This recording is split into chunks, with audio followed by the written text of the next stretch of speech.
Taste the Daily. Doctor Saravanan, Madurai எப்படி இருக்கு? மதுரை மாநகராட்சி எப்படி இருக்கு? நீங்க தான் சொல்லணும்.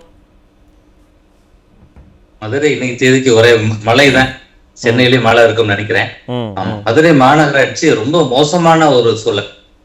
பெரிய சுனாமியே வந்த மாதிரி தான் இருக்கு மதுரை மாநகராட்சி. எல்லாருக்கும் உலகத்துக்கே தெரிஞ்சது. ஒரு வருஷமா என்ன ஏகப்பட்ட ஊழல், அந்த ஊழல் அம்பலத்துக்கு வருது. என்ன கார்பரேஷன் கமிஷனரே போய் ஒரு கம்ப்ளைண்ட் கொடுக்குறாரு. அதுக்கு பிறகு அந்த ஊழல் வெளிச்சத்துக்கு வருகிறது. என்ன செய்யறாங்க? 5 மண்டல தலைவர்கள் இருக்கிறாங்க, மேயர் இருக்கிறாங்க, இவங்க எல்லாம் கவுன்சிலர்ஸ், இவங்க எல்லாம் என்ன பண்றாங்க? கமிஷனரோட பாஸ்வேர்டை தவறா பயன்படுத்தி அதுக்கான அதிகாரிகளை உடந்தையா வச்சு ஏகப்பட்ட வரி ஏய்ப்பு பண்றாங்க. கமர்ஷியல் பில்டிங் எல்லாம் ரெசிடென்சியல் பில்டிங்னு காமிச்சு அவங்களுக்கு சலுகை காமிச்சு அதுக்கு அவங்க ஊழல் பண்ணி அதுக்கு பணம் வாங்கிக்கிறாங்க, லஞ்சம் வாங்குறாங்க. இது சும்மா மதிப்பீடு 200-250 கோடின்னு சொல்றோம். என்ன ஆக்சுவலான விசாரணைலாம் முடிஞ்சு வரும்போது இது பல ஆயிரம் கோடியை தாண்டும் நிச்சயமாக.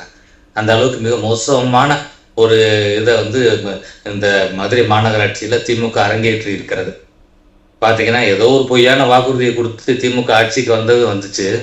இந்த உள்ளாட்சி தேர்தலில் கடுமையான முறைகேடு. தேர்தல் இன்னைக்கு இவங்க பூத்துக்கு மூடி வச்சுக்கிட்டு அவங்களாம் ஓட்டு போட்டாங்க.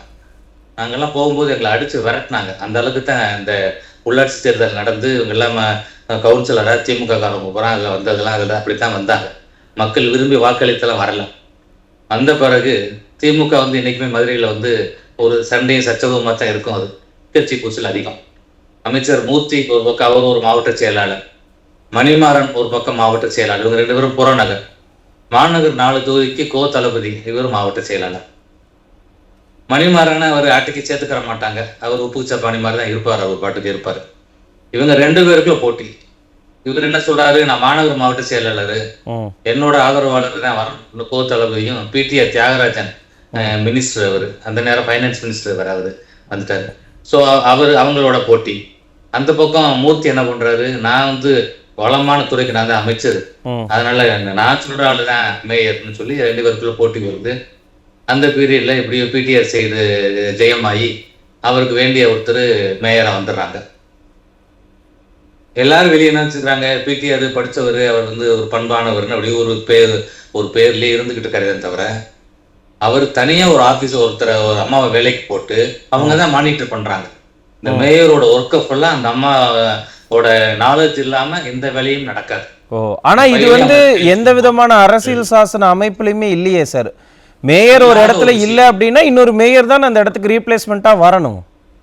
அதனால மேயர் இருக்கும் பொழுதே நான் சொல்றது ஒருத்தவங்க தான் பாக்குறாங்க. அவங்க மேயருடைய கணவர் அவர் ஒரு சைடு. இப்ப எல்லா இடத்துலயும் பாத்தீங்கன்னா எங்கெல்லாம் பெண் கவுன்சில் இருக்கிறாங்களோ அவங்களுடைய கணவர் தான் செயல்படுத்துவாங்க. அந்த மாதிரி பண்ணுவாங்க. சமீபத்தில் கூட புதூர்ல கூட அந்தோணி அம்மாள்னு அந்த கவுன்சிலரு.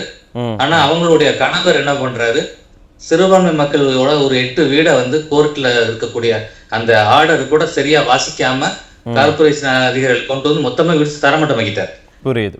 நாங்க போன பிறகுதான் இப்ப கோர்ட்டுக்கு போய் ரிவ்யூ பெட்டிஷன் எல்லாம் போட்டு அதிமுக நாங்க செஞ்சுக்கிட்டு இருக்கிறோம். இவ்வளவு சிக்கல்கள் மதுரை மாநகராட்சியில இருக்குல்ல சார். இந்த மாதிரியான சூழல்ல மேயர் பதவி காலியா இருக்கிறதன் காரணத்தினால என்னெல்லாம் பிரச்சனைகளை மாநகராட்சிக்குள்ள மதுரை மக்கள் நீங்க சந்திக்கிறீங்க? இப்ப மதுரையில பாத்தீங்கன்னா அடிப்படை வசதி எதுவும் நடக்கல. ரோடு எல்லாம் குண்டும் குழியுமா இருக்குது. சாக்கடை வசதி சரியில்லை. ஆனா அந்த அடிப்படை பிரச்சனையும் சரி பண்ணல. இவங்க நெருக்கி 6000 கோடிக்கு இவங்க எல்லாம் பட்ஜெட் 4 வருஷத்துல போட்டாங்க. எதை செயல்படுத்தினாங்கன்னு தெரியல. இந்த கொள்ளை நடந்த பிறகு இந்த ஊழலை மறைக்கிறதுக்கு தமிழ்நாட்டு முதலமைச்சர் என்ன பண்றாரு? இந்த 5 மண்டல தலைவரையும் ராஜினாமா பண்ற மாதிரி ஒரு நாடகம் நடத்துறாங்க. அவங்களை காப்பாற்றுறதுக்கான நடவடிக்கை.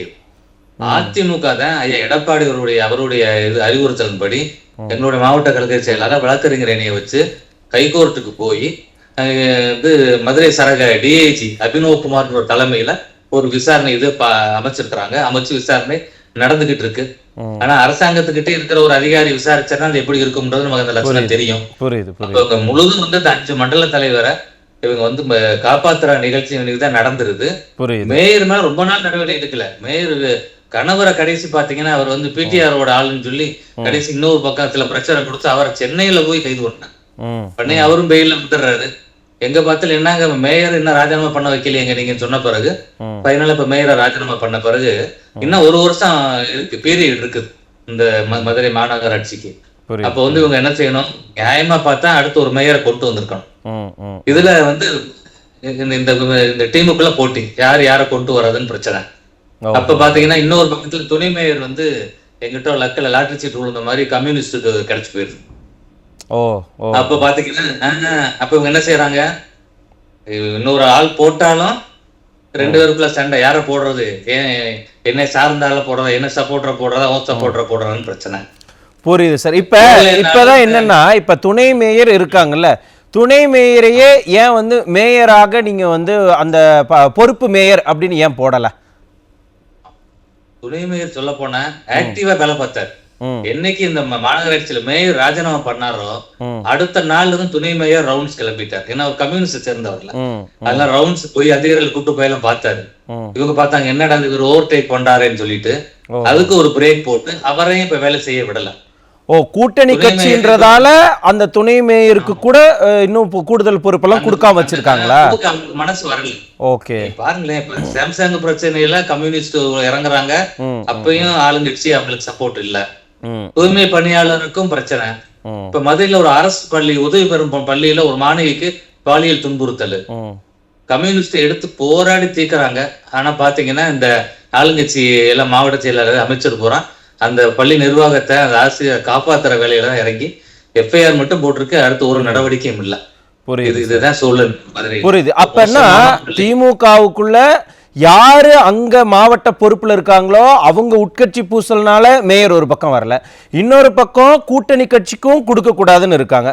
ஆனா இதனால பாதிக்கப்படுறது யாரு? மக்கள் தானே. இத கொஞ்சம் கூட ஏன் யோசிக்கல இந்த அரசாங்கம்? ஆமா, எங்க பார்த்தாலும் குடிநீர் பிரச்சனை. அப்ப அங்க நின்று நாங்க போன் பண்றோம்னா நாங்க இவருக்கு ஏஐக்கு போன் பண்ணணும். அதனால அவர் போன் எடுக்க மாட்டாரு. ஏன்னா இப்ப போற அதிகாரிகளால செயல்பட முடியல. ஏன்னா வழி நடத்துறதுக்கு நம்ம அரசியல் சாசனப்படி மேயர் இருக்கணும், கமிஷனர் இருந்து வழி நடத்தி கொண்டு வரணும்.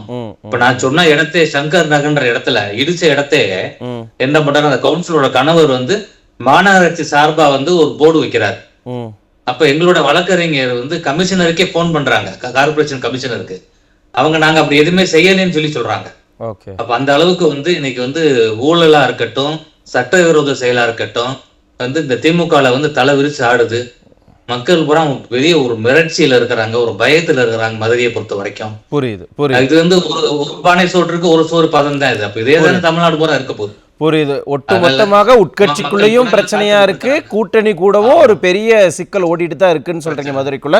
திரும்ப அதை பத்தி பேசுவோம். நான் திரும்ப உங்ககிட்ட வரேன். சரவணன், இப்ப என்னன்னா கடந்த இந்த 2 மாதங்களாக அவங்க மேயர் போடல. இதுக்கு மேலே எனக்கு தெரிஞ்சு அவங்க மேயருக்கு பதவியை நிரப்புறதுக்கு தயாரா இல்லைங்கிறது தான் இந்த 2 மாத கால அமைதி சொல்லுது. இதே மாதிரியே இருந்தா மதுரை மக்கள், மதுரை மாநகராட்சிக்கு உட்பட்டு இருக்கக்கூடிய மக்கள் எந்த அளவுக்கு திமுக மேல அதிருப்திக்கு ஆளாவாங்க?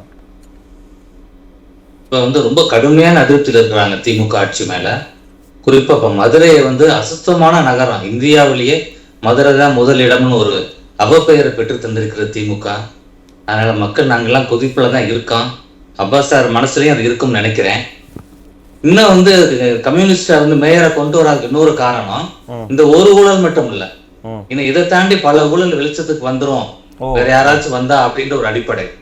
உதாரணத்துக்கு பாத்தீங்கன்னா சுகாதார ஊழியர்கள் ஏற்கனவே இருப்பாங்க. இவங்க உள்ளாட்சி அமைப்பு ஏற்படுத்தி ஆட்சிக்கு வந்த பிறகு இருந்தாங்க, ஏற்கனவே இருப்பாங்கல்ல. தனியார் கம்பெனி மூலம் இப்ப கான்ட்ராக்ட் லேபர்ஸ் இவங்க விடுறாங்க.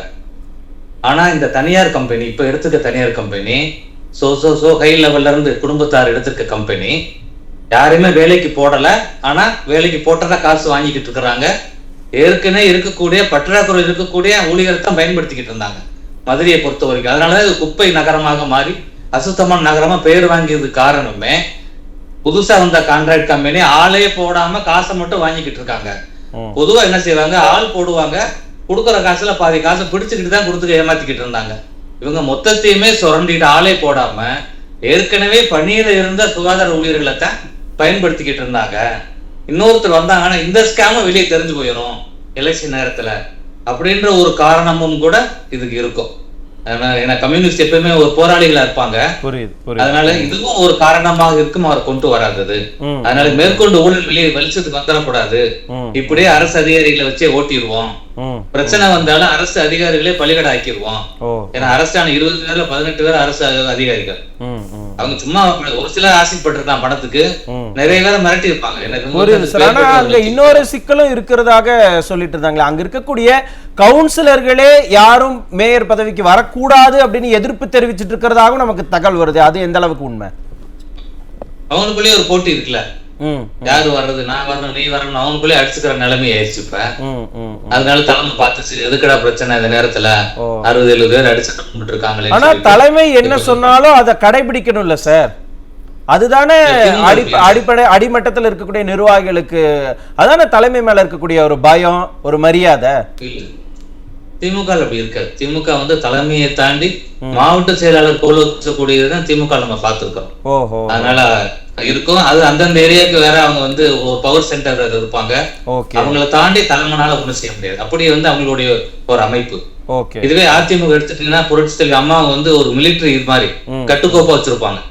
காலைல பேப்பரை பார்த்தா தான் தெரியும் யார் அமைச்சர், அந்த அளவுக்கு ஒரு இதா வச்சிருப்பாங்க. பொதுமக்கள் எல்லாம் ரொம்ப ஃப்ரீயா இருந்தாங்க.